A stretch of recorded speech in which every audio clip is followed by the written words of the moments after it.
everyone, and welcome to yet another BookTube review. On the fourth day of Vlogmas did Willow give to me. Today I want to talk a little bit about Salem's Lot. Now this is one of the few King books that I actually did not own for my Dark Tower read-through. I have either already had or found most of the books in that series, including the crossover books.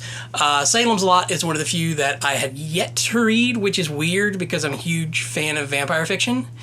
And I'm a huge fan of Stephen King, so the fact that somehow I never read a Stephen King vampire book is a little weird to me. But anyway, so finally read Salem's Lot, because according to the research I've done on the Dark Tower books, Father Callahan, who is introduced in this, is going to play a major role in the upcoming Dark Tower books that I have yet to read. So I wanted to have that background on the character before I jumped into that part. So finally reading Salem's Lot, and this is actually a library copy because, like I said, I couldn't. Not only did I not have a copy, but I could not find one to buy at a reasonable price anywhere in this town. We even had another library sale, and speaking of library sale, I'm going to go into what I bought, do a haul video very soon, so we'd do that. And there weren't even any, not even any paperback copies of Salem's Lot. This is it's like the town itself. It's like people go and, people get a copy of Salem's Lot and they just kind of stay with it. They just kind of disappear. But anyway, so I've now read Salem's Lot, and I have to say this is, especially considering this is one of his earlier works, I think this is his second novel.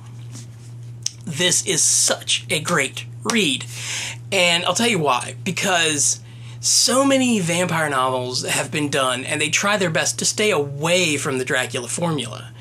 But King runs headfirst into the Dracula formula, and that's what makes this thing work. You have this very slow start where you're not, if you didn't know the book, you would have no idea what was going on. You just have this writer who lived there for 4 years in his childhood. You have all these strange occurrences starting to happen. The milkman's dog is killed and hung on the gates of the cemetery, and then children start to go missing, and that's where it all begins. And the thing is, they even go into this, how Salem's Lot has a history of dark things happening, but it hasn't happened for a long time. So this is kind of like a revisiting of that within the town. And we get a little bit of that, but we don't get much. Because it's not really that important to the story, just to know that it happened and that the things then are slightly connected to the things now. So Ben Mears is the lead character, writer who's come back to town to write a book about the town and the stories in the past that he knows about and has done research on, that all have to do with this really creepy house that freaked him out as a kid, and now he's kind of revisiting his fear. Only to find that there's a brand new fear. But what I like about this book is it has such a slow build.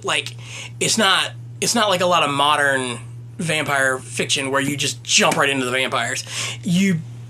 King builds up the town. He builds up the people. You get to know everybody in this town, and then everything starts to happen. And it's so wonderfully done, I thought. And it annoys me that this is my first time reading this book, because I definitely would have enjoyed this even at a younger age. But I'm glad I've read it now. And, like I said, I found the whole thing fascinating. I found the setup. Even though sometimes you didn't know where he was going with some of these character introductions because they seemed only mildly important. King has a purpose to his writing. He knows what he's doing. Even though it's not clear to the reader just yet, it will become clear later on. And that's one of the things I like, is that, sometimes you can get a little distraught early on in the reading because he is going into such depth about these other characters that aren't going to be of major importance. It's can we get back to the main character, man? Come on. But it does all connect, and especially with the way that Salem's Lot falls, it becomes very important that these characters going in before things start to change. So you get that little feel in the back of your head. It's like, someone's not acting the right way. Wonder why. It has such a connection to King's larger world in that, you know, there's the chance that this is happening in more than just this one town, that these things are going on all over the country, all over the world, and this is just one small story of one small town in Maine. And that's one of the great things about King, is that, you know, even though, you know, some of his other characters may not even know what's going on in other books, you know, it's happening.